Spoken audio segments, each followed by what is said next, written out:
Okay, guys, we got a fun one here today. This is the first time I've covered artist Todd McFarlane of Spider-Man and Spawn fame. So this is a huge art book by about Todd's work. The Devil's in the Details. I love that name because obviously Todd McFarlane is known for his epic details.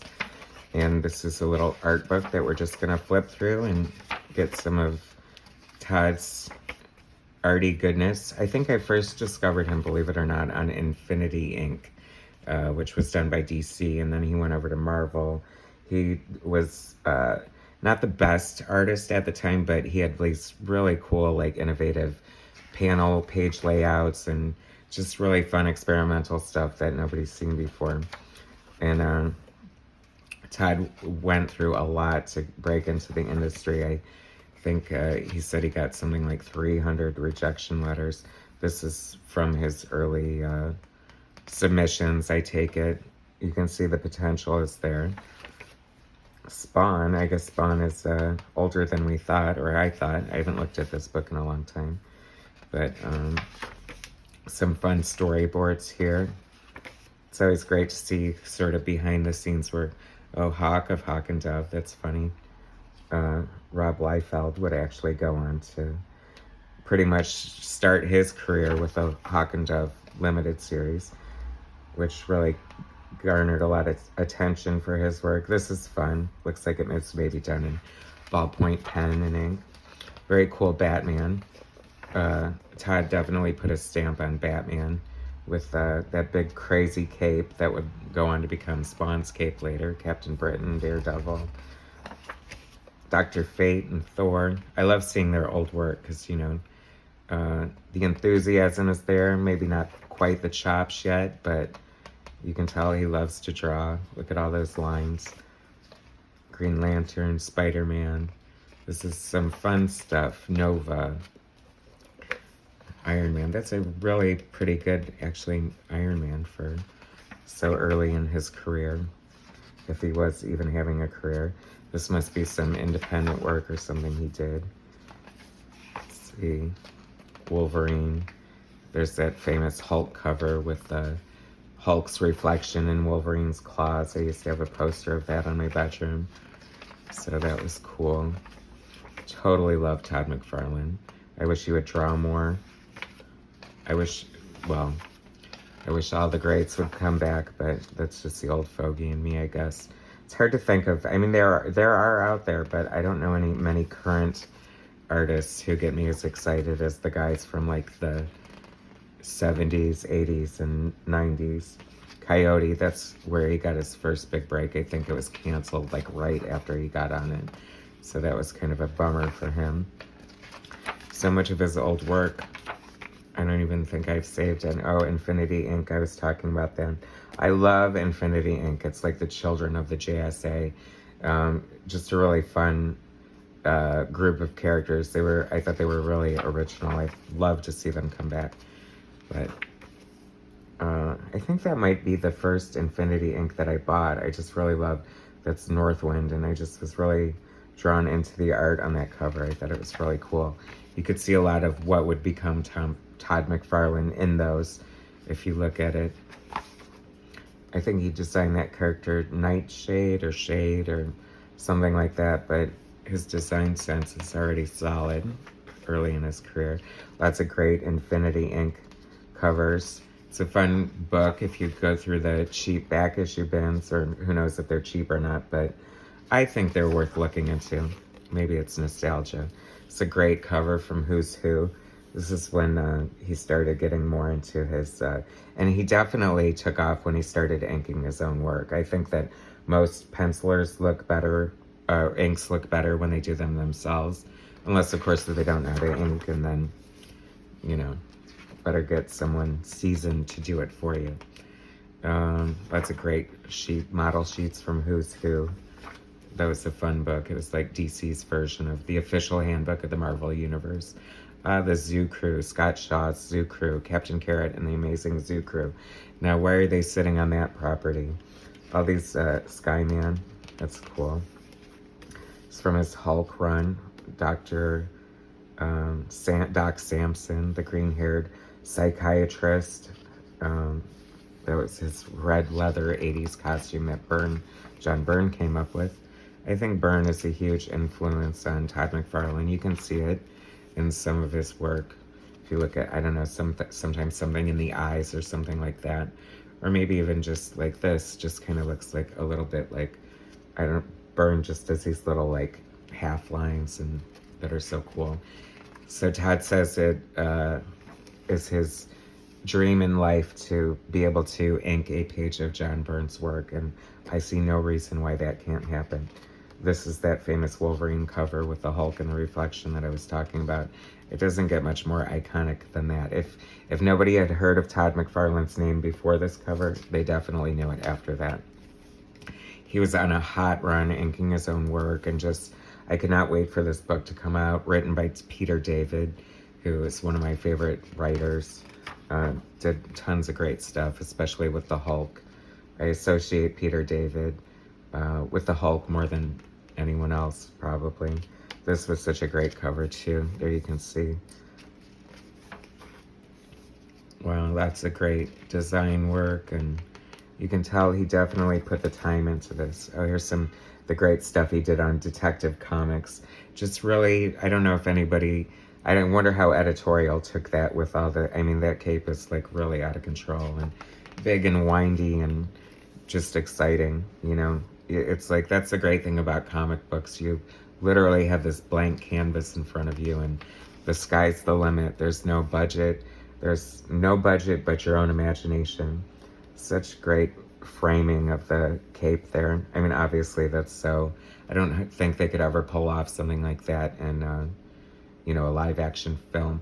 I bet they could do it in an animation somehow. That'd be really cool. They should do like a Into the Batverse, like Into the Spider-Verse, so we could see all the different cool versions of Batman over the years, because there have been plenty of them. Now here we're coming to his Spider-Man years. That's where he had such a great run with writer David Michelini, who was a very prominent writer in the 80s. I don't see his name anymore, so I don't know what happened to him. That's funny. I instantly recognize that as Paul Schaefer from David Letterman's band. If you're young, you don't know who that is. This is a great, iconic Spider-Man cover that has been homaged many, many times. I'm sure you've seen that.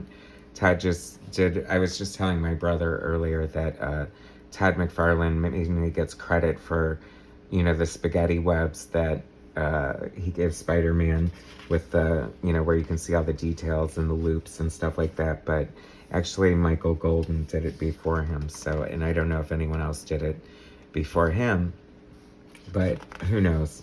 Something was done by something. This is a little homage to Action Comics #1, which, you know, in hindsight, isn't the most iconic cover ever. I mean, you know, because Superman's kind of small on it, if you ask me. But, oh, his Spider-Man run was so fun. He drew the villains so great. Like, look at Mysterio and Green Goblin. Someone less important in there. Lots of great art here. This book is humongous. Maybe I should start going through it a little faster. But you get to see all these great black and white art from his run, and what a great cityscape. Spider-Man, he was born to draw Spider-Man, just swinging through the city and all these millions of miles of webbing and all the great buildings and everything. Spidey and the Hulk, the best of two worlds. Great Sabretooth there, Red Skull, very cool. This is like one of the best-selling comic books of all time. When it came out, it was the best-selling comic book of all time. Sold like a crazy 5 million copies, but that was because people bought tons of them because they thought they were going to be worth something later, and they're not anymore. So this is the double-page spread from that first issue of Spider-Man. He became so popular as an artist, they gave him his own book to write and draw. And it was very cool. I think he did the art like twice up so that he could fit in more details, because he's insane like that, I guess. Great lizard there. A lot of fun stories there. I think he lasted like 15 issues before he went over to Image, which was a shame, but hey, we got Spawn, we got Image. Que sera, sera. Awesome ghostwriter there. Very cool. I mean, how much money does this man spend on ink anyway? Oh, as I turn to this, Wolvie, Spidey, and Wendigo. He even has Wolverine's little mask flipping there. That's funny. That's definitely a Todd McFarlane flourish. Wendigo, very great. This brings me back to my childhood of reading all these great comics and how exciting it was to go to the comic book store, especially if I knew Spider-Man was coming out. His black costume. This is like one of the best revamps in comic book history. I mean, his black costume is every bit as cool as the original costume, and it can come back whenever it wants to. But of course, I love the original red and black. Many people think it's red and blue, but it's red and black. The blue is just supposedly reflections so that you can see some of it. What a great shot. It's funny, if you saw Spider-Woman in this position, you might get in trouble, but it's okay for Spider-Man. Eddie Brock, Venom. I believe Todd McFarlane was the one who created the look of Venom, Spider-Man's famous symbiote alien costume that took over Venom. Such a great character. He was definitely over-exploited in his day. I haven't seen the Venom movie with Tom Hardy, but I guess I need to get on that. Iceman. When you love an artist, Angel, it's just always so much fun. I guess these are cover for Marvel Tales. Dazzler, all right. You can never get enough Dazzler, said nobody ever, right? But I love Dazzler, so screw you. I'll get to draw the classic X-Men there. Another great shot of Dazzler. X-Men in their original costumes. I just love seeing other characters drawn by your favorite artists that they're not normally associated with. Cool Colossus there. Very cool. This book is amazing. Quasar. I don't know if you remember him or not, but I didn't really follow his exploits that much. Didn't have anything wrong against him, but not my cup of tea. Great shot of Shadowcat there. So cool. Conan. He's drawn everyone. I guess he drew everyone. That's why he had to leave. Wolverine. I love Wolverine without his mask is every bit as cool as Wolverine with his mask. I don't care what you say. Great shot of Superman there, looking very iconic. The big blue Boy Scout. You know, DC characters are just so much fun. They're just so iconic and so bright and colorful and what superheroes should be. I really like that that's the appeal to me with DC characters. Let's see, some New Mutants. Todd did some inking over Rob Liefeld, and it's definitely an amazing team up there. Really work to each other's strengths a lot, and I think that, I think Liefeld is his best own inker, but I think Todd McFarlane, you cannot complain about that. Oh, that's cool. Half old costume, half new costume. Wizard magazine. Remember that? Like the tabloid of comics, I guess. These are like the corner boxes in the cover. Todd always, I mean, that shows someone who just loves to draw. To just, you know, well, of course it's not on that one, but this is from the Sideways issue that Todd did. Rob Liefeld did a crossover with X-Force, another big, huge book from the 90s. I think this was, what do you call it, censored. I don't think you could show Juggernaut getting his eye poked out like that. I forgot how they did it, but I think it pissed McFarlane off, and that was part of the reason he left. He was sick of editorial interference, which brings us to Spawn. So, oh, that looks like an early design of Spawn. Not too far from what came out at the end. You know, the chains were obviously an addition, and the mask was changed somewhat. It's a pretty cool shot there. Imagine all the black ink that's going to be spilled all over these pages. And you see the final pick 1991. The dawn of Image Comics and the Image Comics style art with lots of big action pieces and detailed, super muscled characters with not a lot of backgrounds or storytelling, but maybe not so much with Todd. He was definitely, this is the original pen and ink version of the cover to Spawn #1. Very cool. This is the colored by Ken Stacy. If you don't know who he is, he's a great painter from the 80s. I think he did a lot of airbrush stuff. Cool close-up of Spawn. Just these little details that he puts in. I think he used a rapidograph, which basically is the old version of the micron pigment inks, but they could actually hold ink in them. I think I've used them. They're sort of a pain in the ass, but the microns are definitely easier to work with. Some great Spawn shots. I'm not the biggest Spawn fan. I don't have anything against him. I love, if Todd's drawing it, bring it on. But I'm not so inclined to follow Spawn when he's written or drawn by someone else. It's interesting because Todd made Spawn's alter ego black, even though he was based on mostly himself and his wife. And I thought that was kind of cool because that was way before they decided that was important to do that kind of thing, which it is, to have diversity and inclusion. This is a big scary, looks like it was inspired by the movie Seven, with the big gross child pedo hanging by chains from a very creepy Spawn story. I mean, the artwork on this is just, Angela, she was created by, this is from the issue Neil Gaiman wrote. Huge lawsuit between them, and I think it was finally settled. I think Neil Gaiman got the rights to Angela, which Marvel now has, which is all very convoluted and weird.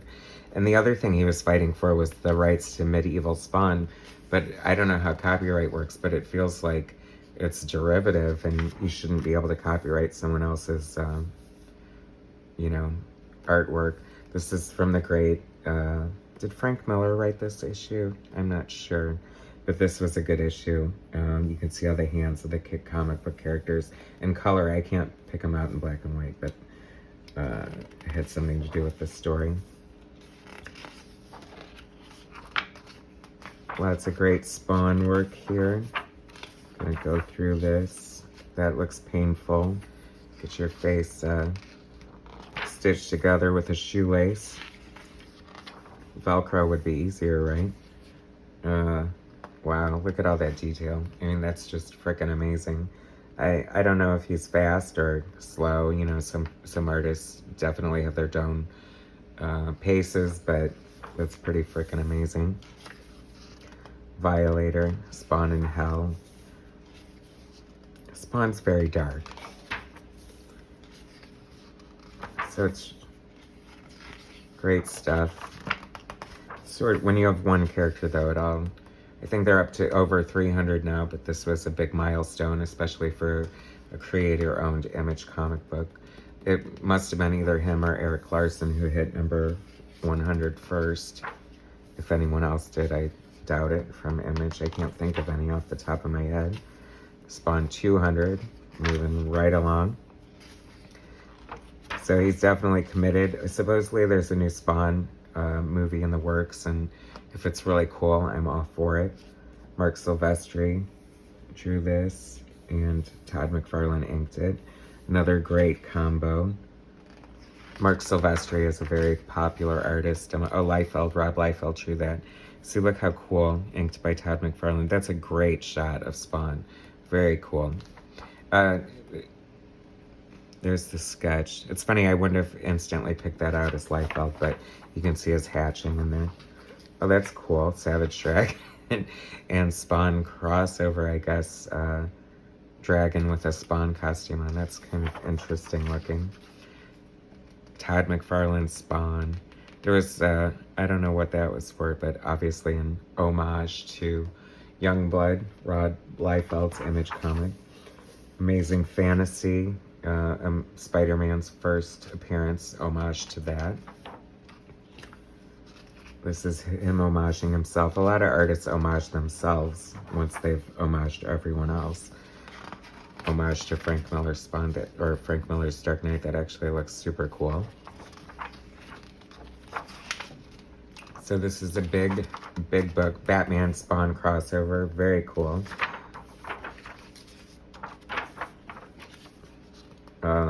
Man, that is... There's another Spawn Batman crossover that was illustrated by Klaus Janson. Great, famous artist. I love the reflection, how he draw. Some artists just draw metal and reflective areas, just so cool. There's some sort of image jam. They were supposed to, what was that, Maximum Image or whatever that was supposed to come out? The big crossover, and half came out. Never heard about the rest of it, which it sounds like Image in its first 5 years of existence. Conquering New Worlds. Oh, wow. So this is, what is this? Is this McFarlane? Oh, Kirby. McFarlane inking Kirby. How cool is that? Every comic book artist loves Jack Kirby. Must have been fun for him to ink those. Big menacing character. The dragon. Not sure if that's the best dragon I've ever seen, but some hockey characters. This is, I guess that's some of his outside McFarlane toys. They're doing some bomb-ass Batman toys right now. I guess they have a deal with DC. Nobody does action figures better than McFarlane right now, I don't think. So this is some of his outside of comics work. Just shows how, you know, like far-reaching his scope is. You know, he's in movies and toys, and there was an HBO animated Spawn series back in the day that was, this is, it's like I'm psychic. Like I say it and there it is. These are some pages from that. Very cool. I think it was very well received. I don't think I had HBO at the time or I would have watched it. Here's from the movie. I think I didn't hate the movie, but it wasn't great. I think they could do better, and I hope they do. I mean, Todd's so popular, you know, he did illustrations for Korn, obviously, the rock band. And let's go through some of this. I don't know if, this is from Marvel's 9/11 tribute book. And some good sketches. Very cool. Is that Grifter?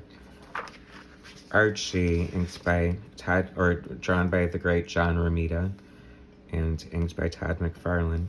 It's weird, I would have never put them together, and that's cool. I forgot this guy's name, but I think they made a movie of it. Haunt. Just some more sketchy stuff. I forgot this character's name. Haunt. I think his name was Haunt. I guess we probably just saw that, but anyway, so that's the art of Todd McFarlane, and this is a good, I don't know, almost, there's a fold in my corner. It's worth less now. That's very cool and haunting. So that's a little trip down. There's the man himself, Todd McFarlane. Very passionate, creative, talented comic book artist. So The Devil's in the Details. This is a great book if you like Todd McFarlane's art, and it's a heavy, long read and a great collection of some of his best stuff. I highly recommend it. And thanks for joining us today. Please hit like and subscribe, and we'll be back with some more artists later. Thanks. Bye, guys.